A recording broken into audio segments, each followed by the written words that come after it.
Chapter 14. Kinabukasan nagulat pa siya nang paggising niya nakahanda na muli ang almusal nilang mag-asawa. Inagahan pa naman niyang magising para maghanda ng almusal nila ni Arkin. Nagkasundo na sila kagabi na kapwa nila irerespeto ang isa't isa at hindi siya pipilitin ni Arkin na sipingin ito kung ayaw niya. Isama pang ituturing siyang asawa nito sa loob at sa labas man ng kanilang tinitirhan. Naging maayos ang lahat ng kanilang napag-usapan ni Arkin. Isama pang wala ng ibang babae pa ang asawa, wala na si Jackie at wala nang magiging babae pa ito. "Good morning sweetheart," nakangiting bati sa kanya ni Arkin nang mapansin siyang nakatayo at nakatulala sa habang nakatingin sa iba't ibang pagkain sa mesa na inihanda ng asawa para sa kanila, bagay na siya dapat ang gumawa. Good morning," yutil niyang bati sa asawa nang mahimasmasan at lumakad palapit sa mesa. "Naghanda na ko ng breakfast natin," pagmamalaki ni Arkin at lumakad papalapit sa kanya. Hindi naman siya nakaiwas pa nang halikan siya ng asawa sa pisngi. Buti na nga lang at sa pisngi lang, dahil hindi pa siya nakakapag-toothbrush. Nailang siya sa asawa na fresh pa rin ang mukha kahit nagluto na ito. Napansin nga niyang nakasuot pa ito ng apron at bumagay naman nito ang suot. Kahit yata basahan ang ipasuot sa asawa mangangibabaw pa rin ang kagwapuhan nito. "Maupo ka na, sabay ba tayong kumain?" Niaya sa kanya ng asawa at pananghila pa siya nito ng mauupuan. "Bakit ikaw ang naghanda ng breakfast? Hindi ba't dapat ako?" she asked at naupo na sa upuan. "Maaga kasi akong nagising, kaya naisipan ko nang maghanda ng breakfast natin. Beside wala naman masama kung ako ang maghahanda ng breakfast natin," right tugon nito sa kanya habang nilalagyan ng black brewed coffee ang kanyang tasa. "Isn't na pagkasunduan natin na gampanan natin ang papel natin bilang asawa? And ang paghahanda ng breakfast ay hindi lang namang gawain ng isang babae, pwede rin naman sa lalaki," paliwanag pa nito sa kanya at naupo sa tapat niya. Hindi siya nakakibo, medyo nagustuhan niya ang sinabi ng asawa at tila lalo siyang humanga rito. Bagay na hindi naman dapat na, dahil kung magpapatuloy na lalo siyang magkagusto sa asawa, lalalim at lalalim ang damdamin niya sa asawa at tiyak na mahihirapan siya dahil one-sided love ang pagsasama nila nito. "Kumain ka na," saad pa nito marahil napuna na tila siya nakatulala. Yeah, tugon niya sa asawa at sinabayan na ito sa pagkain. Nagulat pa nga siya dahil ito pa mismo ang naglalagay ng pagkain sa plato niya imbes na siya ang mag-asikaso rito, siya ang inaasikaso nito. Lihim siyang natutuwa at kinikilig sa simpleng gesture ng asawa. Ganoon pa man may bumubulong pa rin sa isip niya na huwag siyang magpadala sa kung ano ang kinikilos ng kanyang asawa. Mahal niya ito at sapat na iyon, hindi na dapat pang lumalim pa ang pagmamahal niya sa asawa, kung ayaw niyang mabaliw pag natauhan na si Arkin. Tama lang na i-enjoy na lang niya ang mga bagay-bagay na pinagsaluhan nila ngayon. Go with a flow na lang siya. "Anyway, Penny, this Saturday may party sa golf club, and we need to be there," Arkin said. "Party?" kunot noong tanong niya sa asawa. "Yes, anniversary ng golf club at taon-taon pinag-celebrate Leon ng company," Arkin said to her habang patuloy ito sa pagkain. "Do I need to go with you?" alanganin niyang tanong rito. "Yes, Penny. Of course. Asawa kita kaya tama lang nakasama kita sa bawat event na dadaluhan ko," tugon nito sa kanya. "Last year ba sinama mo si Jackie?" she asked na halos hindi niya magawang banggitin ang pangalan ni Jackie. Nagangat ng mukha si Arkin mula sa pagkain nito at makahulugan siyang tinignan nito sa mga mata. "Sorry kung napatanong ako. It just, gusto ko lang naman malaman. So I know diba," she said. Kabado siya pero hindi pinahalata sa asawa. Humugot ito ng malalim na paghinga at nagpunas pa ng bibig bago ito nagsalita. "Kahit na may relasyon kami ni Jackie noon, never ko siyang sinama sa anumang event sa company o any family gathering," Arkin said. "Why? Hindi mo man lang ba siya naipakilala sa mga magulang mo?" she asked. Iniling ni Arkin ang ulo nito at muling sinimulan ang pagkain. "Sinabi ko naman sa iyo na 18 pa lang ako, alam ko na ang tungkol sa engagement natin, kaya paano ko pa ihaharap si Jackie sa mga magulang ko, 18 pa lang ako san gayon na kung pakasalan ka Penny," paliwanag nito sa kanya. Napalunok siya at hindi nakakibo. Oo nga naman paano pa nga ba ito makakapagdala ng babae kung bata pa lang din ito alam na nito na ikakasal sila. "I'm sorry," paumanhin niya sa asawa. Wala kang dapat ihingi ng sorry tapos na iyon, ang dapat nating isipin at pagtungunan ng pansin ay ang ngayon, kung paano natin mas mapapasaya ang mga magulang natin, Arkin said. Yeah, tugon naman niya. Anyway, about sa party this Saturday. Gusto ni Lola na siya na ang bahala sa isusuot mo, saad nito sa kanya. Lola mo? She asked. Wala siyang idea about sa lola ni Arkin, madalas kasi ang mama at papa lang nito ang nakakasama nila. Yes, Penny, don't worry, mabait si Grandma, tugon sa kanya ng asawa. Alanganin siyang ngumiti sa asawa. Sana na nga lang mabait ang lola nito, baka kasi mata pobre at Latin lang siya, lalo na't hindi naman siya mayaman katulad ng mga ito. Sige, she said. Pagkatapos nilang kumain ng almusal naligo na sila at nagbihis para makaalis na ng bahay. Katulad ng dati ihahatid muna siya ng asawa sa eskwelaan at saka naman ito papasok sa opisina. Habang nasa biyahe sila tumawag ang lola ni Arkin rito. Paimpol siyang nakinig at sa pagkakaintindi niya siya ang pinag-uusapan ng dalawa. Hindi tuloy niya malaman kung matutuwa ba o hindi dahil makikilala na niya ang lola ni Arkin. Yes, of course sasamahan kita, tugon sa kanya ng asawa. Thanks, pasalamat niya sa asawa. Hindi na rin nagtagal dumating na sila sa labas ng campus. Hindi na niya pinigilan pa si Arkin nang bumaba ito para pagbuksan siya ng pintuan. Todo alalay pa nga sa kanya ang asawa habang pababa siya ng passenger seat. Thank you, pasalamat niya sa asawa umaagaw ng atensyon sa mga kaeskwela niya. Always, welcome, sweetheart, saad nito at nagpaalam na rin sa kanya. See you later, sweetheart, saad pa nito sabay halik sa pisngi niya. Kahit madalas nang gawin ni Arkin sa kanya ang paghalik sa pisngi niya nagugulat pa rin siya rito, lalo na sa public place. Bye, Arkin, paalam niya sa asawa na agad na ring umikot para sumakay sa driver's seat ng kotse nito. Nang yumandar na ang sasakyan ni Arkin lumakad na rin siya papasok sa campus. Nang malakas na busina ang umagaw sa atensyon niya. Sanay naman siya sa malalakas na busina ng mga spoiled na estudyante sa campus nila. Pero napalingon pa rin siya at nakita ang kulay pula na sports car na tila siya ang binubusinahan. Kunot-noo siyang napahinto sa paglalakad at tinignan kung sino ang sakay ng pulang kotse. Binaba ng driver ang bintana nito at nakita niya ang driver na babae.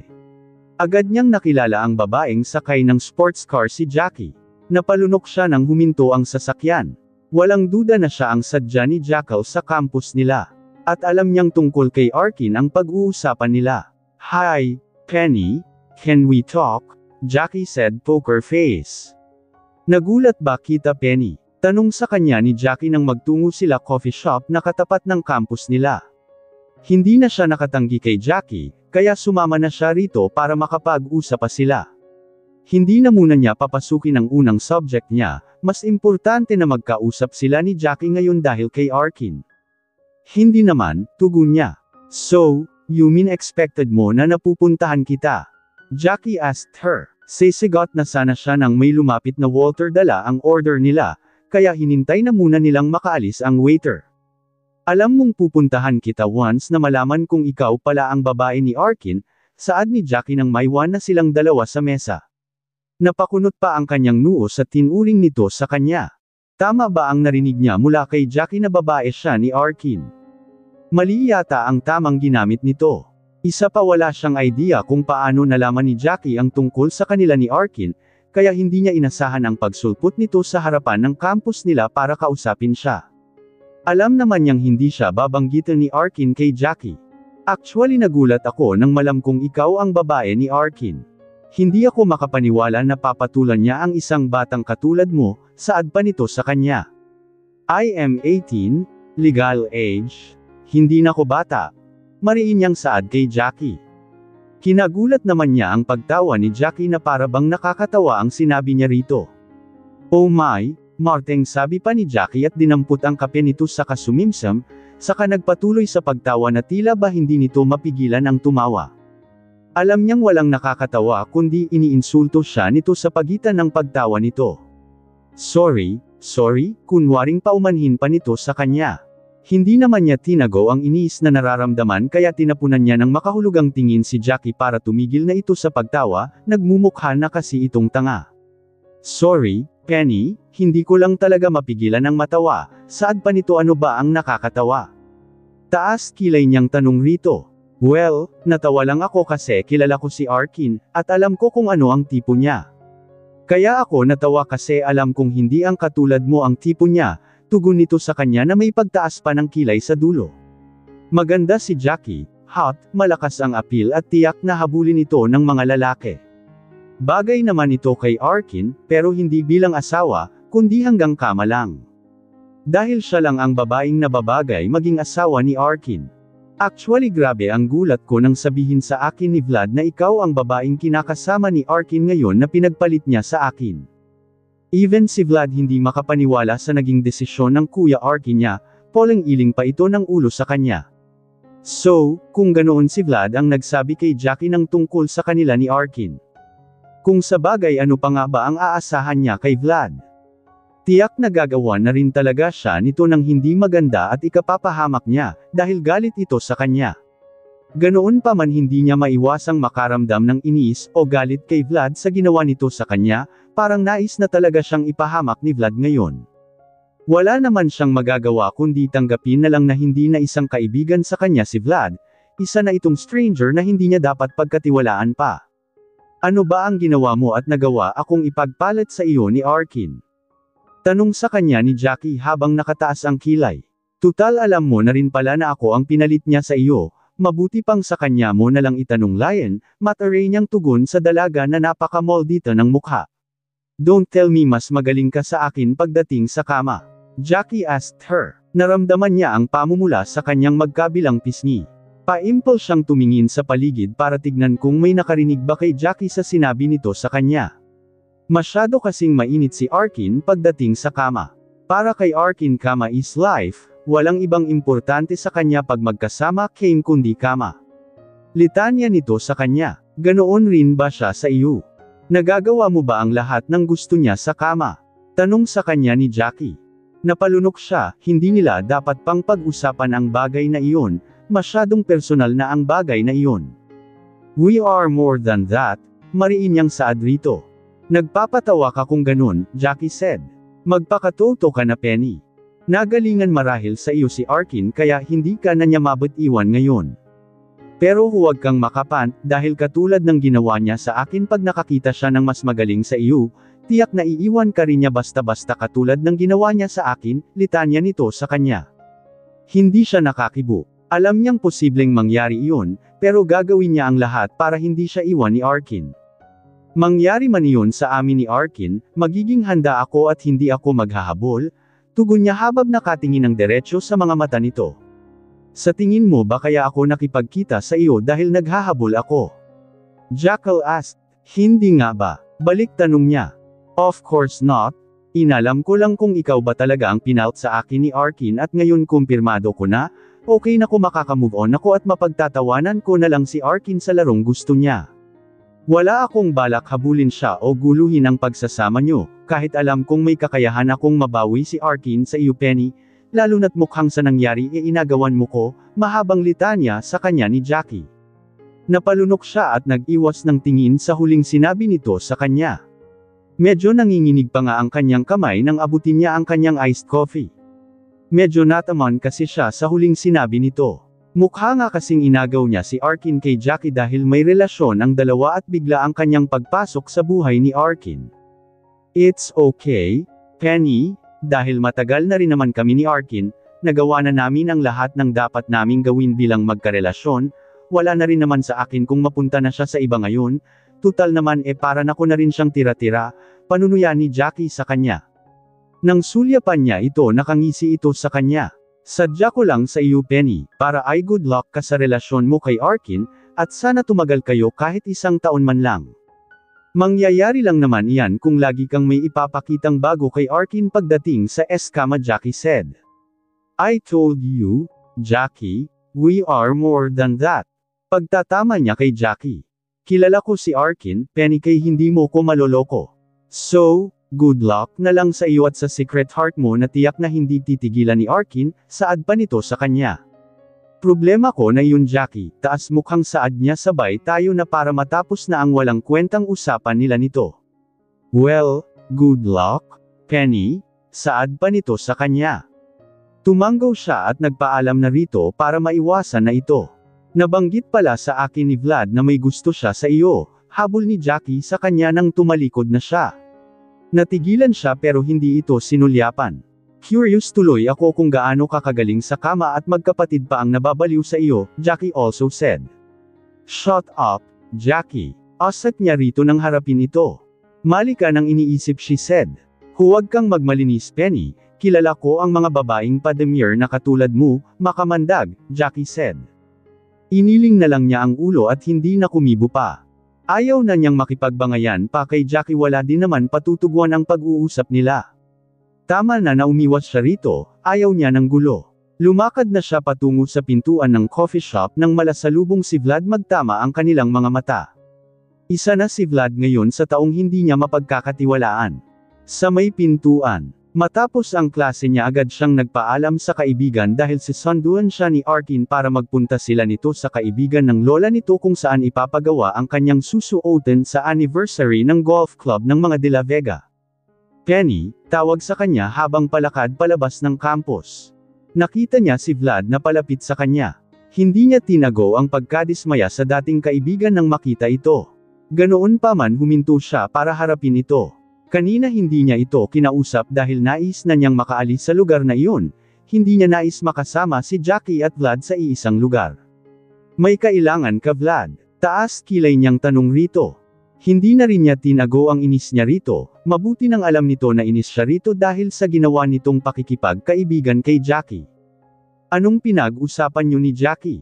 Tanong nito sa kanya na lalong nagpataas sa kanyang kilay. Bakit mo sa akin tinatanong iyan, Vlad? Bakit hindi mo itanong kay Jackie? Close naman yata kayo. Panunuya niya rito sabay talikod na para maiwasan na ito at wala na siyang balak pang kausapin pa ito kailanman. Penny, sandali, pidgel nito sa kanya. Naramdaman niya ang kamay ni Vlad sa braso niya na siyang pumihil sa paglalakad niya. Bitiwan mo ko, mariin niyang sabi rito at subukang bawiin ang braso niya pero hindi siya binitiwan ni Vlad. Vlad, ano ba? Asak niya rito. Gusto kitang makausap, Penny, saad nito. Wala tayong dapat pag-usapan pa, mariin niyang sabi rito at lumingon sa paligid baka kasi nasa tabi-tabi lang si Arkin at makita pa sila nitong magkausap ni Vlad. I'm sorry sa ginawa ko, paumanhin nito sa kanya. Iniling niya ang ulo rito. Sasama ka ba kay kuya sa golf club? Tanong nito sa kanya. Humugot siya ng malalim na paghinga rito at muling sinubukang bawiin ang braso niyang hawak nito. Asawa ko si Arkin, kung saan siya doon din ako, tugon niya rito. Nakita niya ang pag-igting ng panga ni Vlad. Halatang hindi nito nagustuhan ang sinabi niya, bigla kasing nag-iba ang mukha nito. Penny, tawag sa kanya sa di kalayuan nang lumingon siya, nakita niya si Arkin na napapalapit sa kanila ni Vlad. Nakita niyang masama ang tingin na pinapukol ni Arkin kay Vlad at ganoon rin si Vlad rito. Hindi niya gusto ang ganito na parang nagkakagulo pa ang magkapatid dahil sa kanya. Bitiwan mo na ko, Vlad, mariing saad niya kay Vlad na ayaw pa rin siyang bitiwan nito. Bitiwan mo nga ang asawa ko. Mariing saad ni Arkin nang makalapit na ito sa kanila. Agad din siya nitong hinayla mula kay Vlad. Nagawa naman siyang ilayo ni Arkin sa kapatid nito.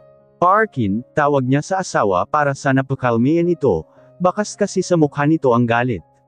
Agad naman siyang dinala ni Arkin sa may likuran nito palayo kay Vlad at hinarap nito si Vlad. Don't go near my wife. Don't you dare touch her again. Marlang saad ni Arkin kay Vlad. Arkin, I am okay, sabi niya sa asawa sabay hawak sa braso nito para hindi na ito magalit pa kay Vlad. Magkapatid pa rin ang dalawa kaya hindi na dapat mag-away pa ang dalawa nang dahil sa kanya.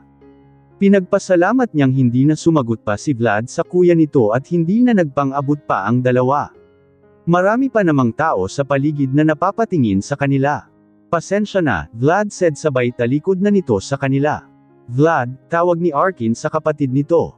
Arkin, pabayaan mo na siya, awat niya kay Arkin at pinigilan pa ito sa braso. Napasulyap ito sa kamay niyang nakahawak sa braso nito sa kanalipat sa mga mata niya. Hayaan mo na si Vlad. Umalis na tayo, pakiusap niya sa asawa. Hindi nakaligtas sa kanya ang pagtaas ng dibdib nito, at pag-igting ng panga.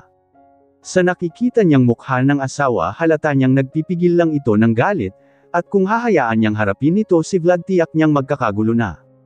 Umalis na tayo, pakiusap niya sa asawa. Muling napahugot ng malalim na paghinga si Vlad at marlang pinaikit ang mga mata nito. Paimpol niyang hinaplos ang malapad na nitong dibdib para kumalma na ito. Sige Tara na, sabi nito sa kanya. Ngumiti siya at tumanggo sa asawa. Hindi naman gumanti ng ngiti sa kanya si Arkin. Masyadong ang seryoso ang mukha ng kanyang asawa. Naramdaman niya ang mahigpit na paghawak ng asawa sa kanyang kamay habang naglalakad sila nito palabas ng campus. Kumalma naman ang kanyang pakiramdam dahil hawak ni Arkin ang kanyang kamay. Mamaya na lang niya sasabihin sa asawa ang naging pag-uusap nila ni Jackal. Ayaw niyang maglihim sa asawa, kaya lahat ng mangyayaring hindi maganda sasabihin niya sa asawa. Nais na rin kasi niyang iwasan na mag-away pa sila nito. Bakit kayo magkausap ni Vlad? Tanong sa kanya ni Arkin habang tinatahak na nila ang kalsada. Asaad niya hindi niya alam kung paano sisimulan ang sasabihin sa asawa. Madalas ba kayong magkausap ni Vlad? Tanong ni Arkin sa kanya at sinulyapan pa siya nito ng mabilisan. Hindi naman, tugon niya. Ano pa ba ang kailangan sa iyo ni Vlad? Hindi pa ba malinaw sa kanya na wala ng pag-asa ang anumang damdamin niya sa iyo? Litanya nito sa kanya at muli siyang sinulyapan nito ng mabilisan. Penny dapat kasi ikaw mismo lumalayo ka kay Vlad. Iba na ang sitwasyon niyo ngayon, hindi na siya ang dating Vlad na kaibigan mo. May gusto siya sa iyo at umaasa siyang magkakaroon pa ng pag-asa sa pagitan niyo. Dagdag pa nito sa kanya. Ayoko nang makita pa kayo ulit ni Vlad ba magkasama at magkausap. Hindi ko gusto na nagkakasama pa kayo matapos ng mga ginawa niya, saad pa nito. Ewan niya kung bakit pero pakiramdam niya nagseselos ang asawa kay Vlad. Pero bakit naman kaya ito magseselos sa kapatid nito wala naman itong gusto sa kanya hindi ba? Lahat naman ang nangyayari sa kanila dahil lamang sa sumusunod ito sa mga magulang nito. Pero kung sakaling magselos man si Arkin ibig na bang sabihin may gusto na rin sa kanya si Arkin? Paano kung magkagusto nga si Arkin sa kanya? Handa na siya. Hanggang sa makarating sila sa shop na sinabi ng kanyang lola hindi pa rin maalis sa isip niya ang kapatid na lapit pa rin ang lapit sa asawa niya, magkaeskwela ang dalawa kaya napakadali kay Vlad na lapitan si Penny.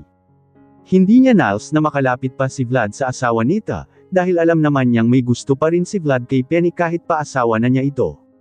Sinuwi nga ni Vlad ang gusto ng kanilang mga magulang na magtungo ito sa Amerika para doon na ipagpatuloy ang pag-aaral nito. Ayaw umalis ni Vlad dahil umaasa itong may pag-asa pa ito kay Penny. Are you okay, Arkin? Tanong sa kanya ni Penny nang ma-park na niya ang sinasakyan nilang kotse sa parking lot ng shop. Humugot siya ng malalim na paghinga at sinulyapan ang asawa na napaka-inosente ng magandang mukha nito. Alam naman niyang walang anuman kay Penny ang paglapit-lapit ni Vlad rito. Pero hindi pa rin siya dapat makapan, lalo na matindi ang tama ng kanyang kapatid sa asawa niya. Sa dami naman kasi ng babae sa mundo ang babaeng ipinagkasundo pa sa kanya ang nagustuhan ng nag-iisang kapatid niya, napaka-komplikado tuloy ng lahat. Sino ba ang dapat sisihin sa ganitong senaryo? Ang mga magulang ba nila o si Vlad mismo? Yeah, I am okay. Mamaya na lang natin pag-usapan ang nangyari kanina sa school mo, tugon niya sa asawa. Banayad namang tumanggo sa kanya ang asawa. Pagpasok nila sa loob ng shop naroon na ang kanyang lola at hinihintay na sila. Masyado kasing mitikuloso ang lola niya, nais nitong perfect ang lahat kaya pati ang damit na isusuot ni Penny ay ito na magpapagawa. Napag-usapan na rin kasi ng kanyang pamilya na ipakilala na si Penny bilang asawa niya at sa anniversary ng golf club nila na pagdesisyunang gawin ang pag-anunsyo. Ipapaalam na niya sa lahat na kasal na siya kay Penny, makikilala na ng marami kung sino ang kanyang asawa. Kaya dapat nang mas mag-ingat si Penny ngayon, dahil tiyak na matapos ang pagpapakilala niya rito marami na ang mga matang susubaybay rito. Arkin Apo, salubong sa kanila ng kanyang lola nang makapasok na sa loob ng shop. Agad siyang hinalikan ng lola niya at pinakilala naman niya si Penny rito bilang asawa niya. Grandma, si Penny po, pakilala niya sa lola niyang nakangiti habang nakatingin kay Penny. Hello po, good afternoon, magiliw na bati ni Penny sa lola niya. Magandang hapon hiha. Ikaw pala si Penny, finally na-meet na kita. magiliw na saad ng kanyang lola at agad na nakipagbeso-beso kay Penny. Mukha namang walang magiging problema sa lola niya si Penny, maganda naman kasi ang pakikitungo nito. Sana nga wala nang maging problema pa sa lola niya si Penny, masyado na siyang maraming iniisip sa ngayon, huwag na lang sanang dumagdag pa ang lola niya. Pumili ka na muna ng gusto mong design hiha, para may handa na nila agad. Saad ng lola niya nang niyaya na nito si Penny kung saan naroon ang iba't ibang evening dress. Mauna ka nang pumili Penny, tutal wala pa naman si Vlad at girlfriend nito. Saad pa ng lola niya na kinakunot ng kanyang noo. Hindi rin nakaligtas sa kanya ang pagsulyap sa kanya ni Penny sa sinabi ng kanyang lola. Si Vlad? Tanong niya. Darating din po si Vlad. He asked. Oo, at isasama daw niya ang girlfriend niya, tugon ng lola niya. Napahugot siya ng malalim na paghinga habang nakatingin sa kanya si Penny. Alam niyang nag-aalala rin ang asawa sa pagdating ni Vlad. Isama pang sino ba ang girlfriend ng kapatid niyang sinasabi ng lola nila. Walang girlfriend si Vlad at tiyak na may palabas na naman ang kanyang kapatid para sa kanila ni Penny. Hindi ko yata alam na girlfriend si Vlad, he said. Nako, para namang hindi kayo magkapatid ni Vlad, napakamalihim niyo, natatawang saad ng kanyang lola. Kung sa bagay, tanging tugon niya at sinulyapan si Penny na nasa mukha pa rin ang pag-aalala. Ano man ang binabalak ni Vlad magiging handa siya. Hindi niya hahayaang masira ang magandang gabi nila ni Penny sa anniversary ng golf club. Para sa kanila ang gabing iyon, at hindi niya hahayaang masira ni Vlad at ng babaeng kasama nito. Habang namimili si Penny kasama ang kanyang lola ng evening dress na upo siya sa di kalayuan at pinagmamasdan ng dalawa. Hindi maalis ang ngiti sa dalawa, mukhang magkasundo ang mga ito, bagay na pabor sa kanya. Alam niyang nabanggit sa kanya noon ng kanyang mama na may pagkamasungit ang lola niya at hindi raw agad natanggap ng lola niya ang kanyang mama para sa papa niya, pero dahil daw sobrang mahal ng kanyang mga magulang ang isa't isa kaya wala daw nagawa ang kanyang lola para mapaghiwalay ang kanyang mga magulang. Mabait ang lola niya iyan ang alam niya, dahil mula nang magkaisip siya mabuti na ang pinakikita sa kanya ng kanyang lola, lalo na ang kanyang lolo. Habang busy pa ang kanyang lola at si Penny sa pagpili siyang dating naman ni Vlad sa shop kasama si Jackie. Nagkagulatan pa sila ng una, pero agad din namang silang kapwa nakabawi, alam naman kasi niyang planado ni Vlad ang lahat ng ito, kaya hindi na magugulat pa ang mga ito kung makita siya roon. Masamang tingin ang pinukul niya sa kapatid, habang nakataas naman ang kilay ni Jackal sa kanya. Mukhang hindi niya napaghandaan ang pagsasanib puwersa ng dalawa. Mukha kasing nagkausap na ang mga ito at nagkakampya na ang mga ito ngayon laban sa kanya at kay Penny.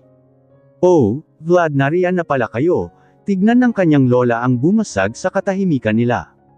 Good evening my beautiful grandma, bati ni Vlad sa lola nila at humakbang papalapit sa matanda habang hawak kamay si Jackie. Hindi siya makapaniwala na aabot ang lahat sa ganito, nagagamitin pa ni Vlad si Jackie para lang mapabagsak siya at si Penny. Nakita niyang nagulat rin si Penny nang makitang magkasama ang dalawa. Kaya naman agad niyang nilapitan ang asawa na halatang hindi comfortable na makasama sina Vlad at Jackie. Paglapit niya kay Penny hinawakan niya agad ang kamay ng asawa, para mawala ang anumang takot na naramdaman nito dahil sa dalawa. Pinakilala ni Vlad si Jackie bilang girlfriend nito sa kanilang lola. Todo pasikat pa ang dalawa sa kanilang lola na tila ba totoong may relasyon ang mga ito. Napapailing na lang siya ng ulo sa nakikita niyang ginagawa ng dalawa. Tiyak niyang may masamang binabalak ang mga ito sa kanila. Matapos makapili ng susuotin ni Penny at Jackie iniwan sila saglit ng kanilang lola para kausapin nito ang may-ari ng shop. Kaya naman naiwan silang apat sa iisang silid. Pinaglilipat-lipat niya ang tingin kay Vlad at Jackie na kapwa masama ang tingin sa kanya at sa asawa niya. Anong laro ito? Tanong niya sa kapatid ano sa palagay mo kuya? Balik tanong sa kanya ni Vlad na tinawag pa talaga siyang kuya, hindi naman siya nito ginagalang talaga. Isang malaking insulto at pambabasto sa kanya ang ginagawa ni Vlad ngayon. Kung ano man ang laro niyong dalawa, mabuti pang huwag niyo nang ituloy pa, pagbabante niya sa mga ito. Ang pikan mo naman Arkin, nais lang naman naming umattend sa anniversary ng golf club. Beside invited ako dahil girlfriend ako ni Vlad, pagmamalaki pa ni Jackie sa kanya. Girlfriend, panunuya niya, yes, nakipag-break ka na sa akin. kaya naman tinanggap ko si Vlad, tugon ni Jackal sa kanya. Iniling na lang niya ang ulo at sinulyapan si Penny na nakatayo sa tabi niya. Alam niyang takot at hindi rin gusto ni Penny ang nangyayari kaya naman mahigpit niyang hawak ang kamay nito. Subukan niyo lang manggulo bukas sa party, hindi niyo magugustuhan ang gagawin ko, pagbabanta niya sa dalawa. Ano naman ang gagawin mo kuya? Tanong ni Vlad sa kanya. Masamang tingin ang pinukul niya sa kapatid. Hindi niya akalain na ang kapatid pa niya ang makakalaban niya ngayon. Mabuti pang tigilan niyo na ang larong ito. Huwag mong isama si Jackie sa party bukas, para wala ng gulo pa, marlang saad niya sa kapatid. No, I want to go to that party, gusto kong makita kung paano mo ipakikilala ang asawa mo sa buong mundo, makahulugang saad ni Jackie. Asahan na niyang e-eksena ang dalawa bukas ng gabi sa party, kaya maghahanda siya, hindi niya hahayaang masaktan ng mga ito ang asawa niya, paprotektahan niya si Penny anuman ang mangyari. Sa tingin mo ba may binabalak na hindi maganda sina Vlad at Jackie? Tanong sa kanya ni Penny nang makauwi na sila sa kondo na tinutuluyan nila. Nagyaya pang mag-dinner ang lola nila pero hindi na sila sumama pa ni Penny, dahil nais niyang iwasan sina Vlad at Jackie tiyak kasi niyang may ibang nais mangyari ang dalawang iyon sa kanila ni Penny, at hanggang kaya niya paprotektahan niya si Penny. Nagdahilan na lang siya na may gagawin pa sila ni Penny kaya hindi na rin sila pinilit pa ng lola niya, ewan lang niya kung sumama ang dalawa na mag-dinner sa lola niya. Huwag tayong makampante, kilala ko si Jackie hindi iyon basta-basta nagpapatalo sa anumang laban, tugon niya kay Penny. Actually, pinuntahan ako ni Jackie kanina sa school, Penny said na kinagulat niya. What? Pinuntahan ka ni Jackie? Gulat niyang tanong rito at nanlalaki ang kanyang mga matang sinulyapan ito. Wala pa kasing nababanggit ang asawa sa kanya about sa bagay na ito. Yes, nagkausap kami about US, tugon nito. Napaigting ang kanyang panga. Walang duda na si Vlad ang nagsumbong kay Jackie ng tungkol sa kanila ni Penny. Wala naman idea si Jackie about kay Penny, alam lang ni Jackie may babae na siyang pinalit rito, pero wala itong idea kung sino. Si Vlad ang nagsabi kay Jackie ng tungkol sa iyo, seryoso niyang saad at napahugot ng malalim na paghinga. Mukhang matindi na talaga ang galit sa kanya ni Vlad. Kung sa bagay nasa kanya ang babaeng minamahal nito, kaya asahan na niyang galit ito, sukdulan ng galit nito sa kanya, at lahat gagawin ni Vlad masira lamang siya, kaya dapat lang na alerto siya sa mga pwedeng panggawin ni Vlad sa kanila ni Penny. Banayad na tango ang naging tugon sa kanya ni Penny. Muli siyang humugot ng malalim na paghinga at mariing pinaikit ang kanyang mga mata. Anong sinabi sa iyo ni Jackie? May ginawa ba siyang hindi maganda? Yusisa niya although obvious naman na walang gagawin at sasabihing maganda ang Jackie na iyon kay Penny. Wala naman masyado, tugon nito. Hindi ka ba niya sinaktan? Tanong niya, baka kasi sinaktan ito ni Jackal at pag nangyari yun hindi niya mapapatawad si Jackie. Hindi, wala siyang ginawa sa akin. Sinugurado lang niya na ako nga ang babaeng pinalit mo sa kanya, saad nito. Sabihin mo sa akin agad pag lumapit pa siya mal sa iyo. Ako na ang makakalaban niya, mariin niyang saad sa asawa. Salamat Arkin, pasalamat nito sa kanya. Nagtataka lang ako kung bakit nagawa ni Vlad na sabihin ako kay Jackie na parabang nais niya kong ipahamak, malungkot ang tinig nito. Hindi mo na mapagkakatiwalaan pa si Vlad ngayon Penny. Dapat mo na siyang iwasan at kung maaari huwag mo na siyang kausapin pa. Hindi na natin alam kung ano ang tumatakbo sa isip niya, at kung ano ang kaya niyang gawin ngayong nasaktan siya ng gusto dahil mahal ka niya, mahabang litanya niya sa asawa. Halos hindi nga niya masabi-sabi ang huling salitang sinabi, pero ganoon naman talaga ang nakikita niya kay Vlad, mahal niya si Penny talaga kaya nagkakagulo sila ngayon. Maliwanag ba sa iyo ang lahat ng sinabi ko Penny? Tanong niya sa asawa. Yes, Arkin, tugon nito sa kanya. Dapat tayong mas maging alerto ngayon na nagsasanib puwersa ang dalawa. Mas dapat tayong maging maingat para hindi sila makakilos sa atin, he said at sinulyapan ng asawa. Nakita niyang malungkot ito, tiyak niyang naguguluhan din ito sa ginagawa ni Vlad ngayon, dahil minsan din namang pinagkatiwalaan ni Penny si Vlad basta ang alam niya walang damdamin ang asawa niya kay Vlad. Hindi mahal ni Penny si Vlad. Habang nakatingin siya sa maganda niyang asawa na lalong gumanda sa kanyang paningin. Para nga sa kanya sa bawat araw na magkasama sila ni Penny lalo itong gumaganda sa kanyang paningin at lalo siyang nasasabik sa asawa, dahil hindi pa sila nito muling nagsisiping, hindi na tuloy siya makapaghintay na muling maangkin ang kanyang asawa. Napapitlag pa siya nang tumunog ang doorbell, titig na titig kasi siya sa kanyang asawa na malungkot ang mukha pero napakaganda pa rin ito. Iyong pagkain na siguro tiyan, saad niya nang sulyapan siya ni Penny. Nag-order na lang kasi sila ng pagkain sa ibaba para hindi na sila magluto pa sa bahay, isa pa halos pang breakfast lang ang stocks nila sa bahay. Pag hindi na sila busy magpapasama siya sa asawa na mag-grocery ng mga kailangan nila sa bahay. Tama lang na may mga stocks na sila dahil nga mag-asawa na sila at lagi naman sila sa bahay. Matapos makuha ang pagkaing in-order pinagtulungan na nilang mag-asawang ayusin ang pagkain para makakain na sila.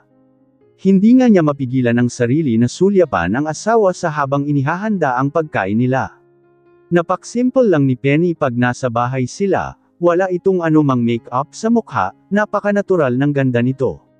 Isama pa ang simple pero magandang pananamit nito sa loob ng bahay. Kain na tayo, iniaya ni Penny sa kanya na nagulat pa siya dahil nakatulala siya sa magandang mukha nito.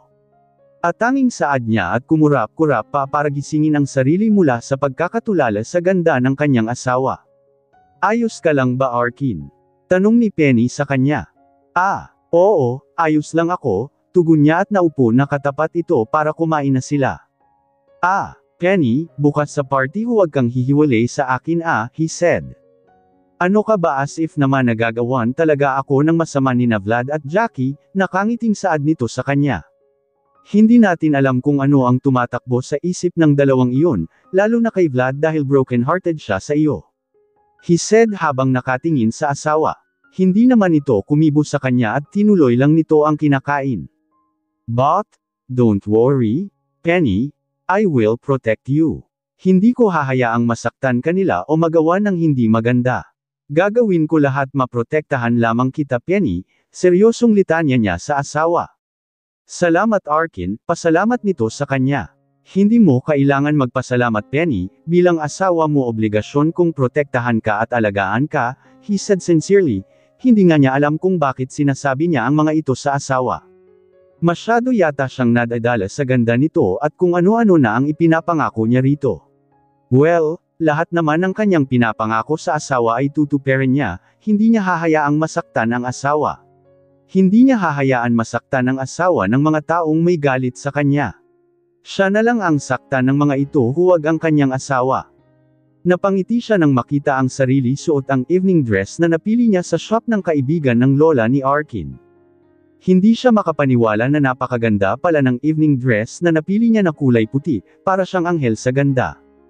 Excited na tuloy siyang maipakita kay Arkin ang kanya ayos. Hindi na siya nagpa-ayos pa sa salon at kumuha pa ng makeup artist siya na lang ang nag-ayos sa kanyang sarili, kaya naman niyang ayusin at pagandahin pa ang kanyang sarili.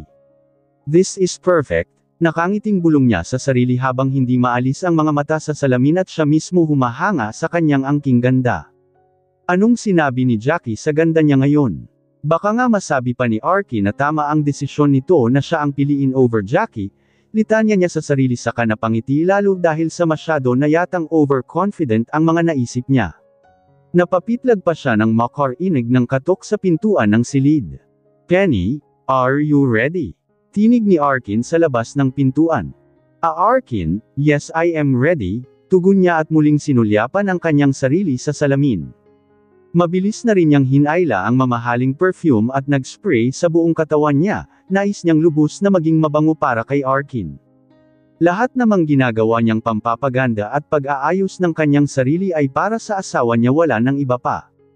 Nang masiguro na niyang maayos na siya hinayla na niya ang clutch bag niya na bigay sa kanya ni Arkin at lumakad na patungo sa may pintuan para makaalis na sila ng asawa at magtungo na sa golf club paniguradong naroon na rin sina Vlad at Jackie at paniguradong hindi magpapatalo si Jackie sa mga babaeng bisita roon lalo na sa kanya. Paglabas niya ng silid agad napalingon sa kanya si Arkin na tigilan tuloy siya habang titig na titig sa kanya si Arkin. Hindi tuloy siya nakakilos habang pinaglalandes ni Arkin ang mga mata nito sa kabuuan niya. Hindi naman ito ang unang beses na halos mapang-anga sa kanya ang asawa niya habang nakatingin sa kanya. Pero iba ang pakiramdam niya ngayon, naroon ang excitement, kaba at kung ano-ano pa, ramdam rin niya ang paru-paro sa kanyang tiyan na tanging si Arkin lang ang nakakapagparamdam sa kanya.